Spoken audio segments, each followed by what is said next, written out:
जानते हैं सर, किसानों को फसल बेचने के बजाय खलिहान में क्यों रखना पड़ रहा है, रखने पर मजबूर है? क्या आप जानते हैं कि इस वर्ष किसान फसल बेचे कितने हैं और किसान को दोनों तरफ से नुकसान सामना करना पड़ रहा है। धान बेचने के लिए किसान भटक रहे हैं, सही रेट नहीं मिल रहा है। और क्या आपको पता है कि इस वर्ष कितने किसान धान बेचे हैं? आइए इन्हीं सब विषय पर चर्चा करते हैं। तो उससे पहले मैं अपना परिचय दे दूं तो नमस्कार, मेरा नाम विकास प्रासर है, आप भारतीय खबर देख रहे हैं। सर, इस बार किसान को भारी नुकसान का सामना करना पड़ रहा है क्योंकि किसान की फसल एक तरफ कटाई के समय में बारिश होने के कारण, प्राकृतिक आपदा के कारण किसान की फसलें जो है बर्बाद हो गई है। दूसरी तरफ सही रेट नहीं मिल रहा है, जिससे किसान फसल को लेकर काफी चिंतित है। वो बेचने के बजाय खलिहान में रखकर इंतजार कर रहे हैं कि सही रेट मिल जाए, सही मूल्य मिल जाए तो मैं अपनी फसल को बेचूंगा और उससे अपना मतलब सही रेट पर फसल को बेचूंगा। जिससे सर बारिश के कारण कई गांव में ऐसे गांव हैं जहां पर धान की कटाई अभी तक पूर्णतः हुई ही नहीं। बारिश की कटाई के समय में बारिश होने के कारण कई गांव ऐसे हैं भैया कि जहां पर कटाई भी नहीं हुई है, फसल की पूरी तरह कटाई नहीं हुई, फसल खेत में ही है और कई बर्बाद भी हो गए हैं। कितना गुना बर्बाद का सामना करना पड़ रहा है। एक तरफ बाजार में गिरे भाव के कारण धान के लिए किसान परेशान, इसका फायदा सरकारी एजेंसियां उठाते हुए किसानों से कई तरह के बेचा खर्च बताकर प्रति न्यूनतम मूल्य से 400-500 कम दे रही है और 400-500 का चूना किसानों को लग रहा है। किसानों की माने तो पैक्स प्रबंधक द्वारा 500 किलोग्राम धान अधिक लिया जा रहा है। किसानों की माने, क्योंकि मैं धरातल पर ऐसे ही किसानों के बीच में जाकर चर्चा कर रहा था, किसानों की बातचीत सुन रहा था, तो उन्होंने कहा कि 400-500 किलोग्राम अधिक 4-5 किलोग्राम अधिक धान लिया जा रहा है, जिसे तौल खर्च, पलदारी खर्च, परिवहन खर्च एवं पदाधिकारियों के नाम पर वसूली शुल्क के नाम पर उनसे कटौती करके उनके खाते में राशि ट्रांसफर कर रहे हैं।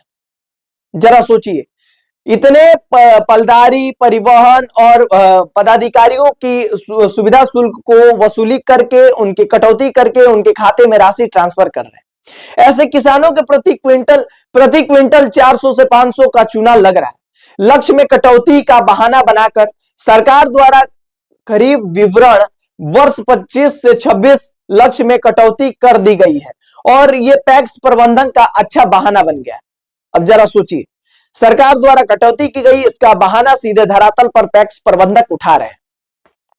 विगत सही पिछले सालों की अपेक्षा कम क्रय करना का हवाला देकर किसानों पर दबाव बना रहे हैं कि मतलब पिछले साल के अपेक्षा इस साल में कम मतलब जो होता है लक्ष्य रखा गया है खरीदारी का, उसका बहाना बनाकर जो पैक्स है किसानों को बता रहे हैं और उन पर मजबूर कर रहे हैं, शर्तें पर उन्हें बेचा जाए, मजबूर कर रहे हैं कि उन्हीं के शर्त पर धान फसल जो है किसान अपना बेचे।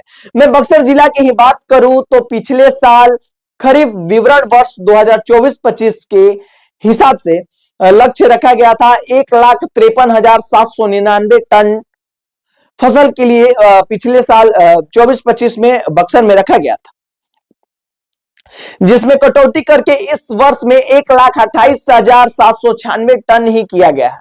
इस तरह 25,000 टन कटौती की गई है। विकेंद्रीय प्रणाली के तहत पंचायत स्तर पर, प्रखंड स्तर पर व्यापार मंडल के माध्यम से 15 नवंबर से धान की खरीदारी चालू हो गई है, जिसमें से अभी तक मात्र 3757 किसानों से फसल खरीदा गया है, जिसमें 33,298,524 टन धान खरीद की गई है, जिसमें 549,325 टन धान सीएमआर के लिए नाम राइस मिल को मुहैया कराया गया है। जरा सोचिए भैया, अभी तक मात्र 15 नवंबर से अभी तक 3757 किसान ही मतलब उनसे खरीदारी की गई है, जिसमें 33,298,524 टन की धान की खरीदारी की गई है, जिसमें 549,325 टन धान सीएमआर के लिए राइस मिल को मुहैया कराया गया है। अब जरा सोचिए, किसानों को सही रेट नहीं मिलने के कारण कितनी परेशानी का सामना करना पड़ रहा है। किसान सही तरीका से अपने फसल को नहीं बेच पा रहे हैं, सही रेट में फसल को नहीं बेच पा रहे हैं।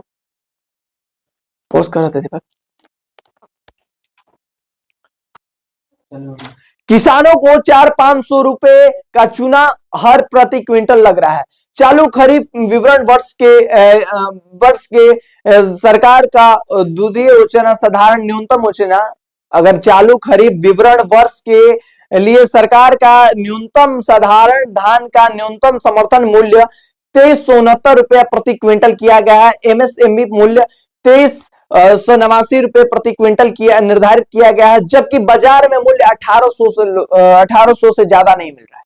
जरा सोचिए, सरकार ने न्यूनतम धान के लिए 2369 रुपया प्रति क्विंटल मतलब रेट लगाया था, 2389 रुपया थोड़ा सा अच्छा धान के लिए रेट लगाया था, लेकिन बाजार में 1800 से ज्यादा नहीं मिल रहा है। इस प्रकार प्रति क्विंटल 500 से 600 रुपए की चूना लग रहा है किसानों को। किसानों की माने तो सरकारी एजेंसियां भी 2000 से अधिक नहीं दे रही है। जरा सोचिए, 2000 रुपए से अधिक सरकारी एजेंसियां भी नहीं ले रही है। इस प्रकार से 400 से 500 रुपए का प्रति क्विंटल का नुकसान किसानों को भरना पड़ रहा है। अब जरा सोचिए भैया कि अभी हाल में ही बिहार विधानसभा का चुनाव बीता। चुनाव के समय में बड़े बड़े वादे, 10,000 रुपए महिलाओं को जीविका के लिए मिला, किसानों को क्या मिला? 125 यूनिट बिजली फ्री मिली, किसानों को क्या मिला? जरा सोचिए। और ये चिंताजनक बात है, क्योंकि सबसे ज्यादा किसान, अगर बक्सर जिला की बात करें तो सबसे ज्यादा क्षतिग्रस्त हुआ है।